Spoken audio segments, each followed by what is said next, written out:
പത്തനംതിട്ട ഏഴംകുളത്ത് കുന്നിടിച്ച് മണ്ണെടുക്കാനുള്ള നീക്കത്തിനെതിരെ നാട്ടുകാരുടെ പ്രതിഷേധം ശക്തമാകുന്നു.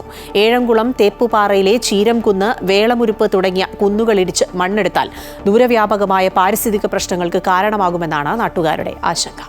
അച്ചൻകോവിലാറ്റിൽ ചേരുന്ന 3 തോടുകളുടെ ഉദ്ഭവസ്ഥാനമാണ് ഏഴംകുളം തേപ്പുപാറയിലെ ചീരംകുന്നുമല. സ്വകാര്യ വ്യക്തിയുടെ ഉടമസ്ഥതയിൽ 64 ഏക്കറുള്ള ചീരംകുന്നുമലയുടെ 24 ഏക്കറോളം തുരന്ന് മണ്ണെടുപ്പ് നടത്താനുള്ള നീക്കമാണ് ഇപ്പോൾ നടക്കുന്നതെന്ന് നാട്ടുകാർ ആരോപിക്കുന്നു. ചീരംകുന്നുമല കൂടാതെ സമീപത്തുള്ള വേളമുരുപ്പുകുന്നും മണ്ണെടുപ്പ് ഭീഷണിയിലാണ്. യാതൊരു പാരിസ്ഥിതിക പഠനങ്ങളും നടത്താതെയാണ് മണ്ണെടുപ്പ് നടത്താൻ ഒരുങ്ങുന്നതെന്ന് കുന്നു സംരക്ഷണ സമിതി ആരോപിക്കുന്നു.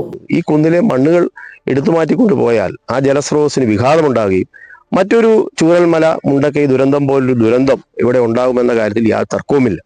ഇപ്പൊ ഞങ്ങൾക്ക് അറിയാൻ കഴിയുന്ന ഒരു പാരിസ്ഥിതിക പഠനവും ഇല്ലാതെയാണ് ഈ കുന്നുകൾ ഇടിക്കാൻ വേണ്ടിയുള്ള അനുവാദം കൊടുക്കുന്നതിനുള്ള നടപടികളെല്ലാം നടന്നുകൊണ്ടിരിക്കുന്നത്. അടൂരിലെ mining and geology office march ഉൾപ്പെടെ വിവിധ പ്രതിഷേധ സമരങ്ങളുമായി കുന്നു സംരക്ഷണ സമിതി രംഗത്തുണ്ട്. ഇത് അതിപുരാതന കാലം മുതലുള്ള ഒരു കുന്നാണ്. ഈ കുന്നെ തൊടാൻ നാട്ടുകാർ ഒന്നടങ്കം അനുവദിക്കത്തില്ല എന്നുള്ള പ്രതിജ്ഞയോടുകൂടി 3-4 സമരം നടന്നു കഴിഞ്ഞു. ഇന്ന് ജിയോളജി ഓഫീസിൽ 100-300 പേരെ സംഘടിപ്പിച്ചുകൊണ്ട് ഒരു വൻ പ്രകടനത്തോടു കൂടി സമരം കഴിഞ്ഞ് ഞങ്ങൾ വന്ന് നിൽക്കുകയാണ്.